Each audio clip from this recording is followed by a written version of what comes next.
الريزو بتاع كنتاكي اي حد يقول لكم الوصفه دي تطلع زيه بالظبط بيضحك عليكم، بس النهارده هنعملها شبهها شويه.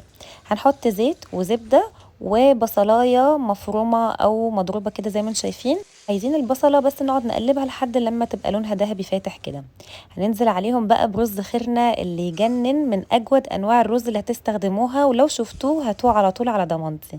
هننزل بكوبايتين ونقلبهم كويس ونحط مكعب مرق كده ونقلبهم برده كويس قوي. تمام. وبعد كده نحط خلطة بهارات مكتوبة تحت في الكابشن ونديهم تقليبة حلوة كده.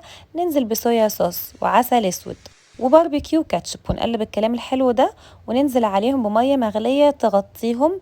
تقريبا كل كوباية رز من خيرنا اخدت كوباية وربع او كوباية وربع وشوية. هنديله تقليبة حلوة كده لحد لما يغلي معايا، ونغطي ونوطي ونسيبه يستوي زي اي رز. لصوص الريزو هنحط كاتشب، باربيكيو صوص، صويا صوص، وكمان خل ابيض وعسل ابيض وتوم باودر وبصل باودر وملح وفلفل بسيط، ونقلبهم كلهم مع بعض. المقادير تحت في الكابشن. هنحطهم في زي دي او ممكن تحطوا بالمعلقه عادي فوق. دي تشيكن ستريبس جاهزه، حطيتها تلت ساعه في الاير فراير وهقطعها بالشكل ده، وفي كمان وصفتي في الريل تقدروا تشوفوها. خلص معايا خلاص الريزو. هنقلبه بالشوكه كده، طلع مفلفل ويجنن رز خيرنا، يعني هيشرفكم في اي وصفه بجد.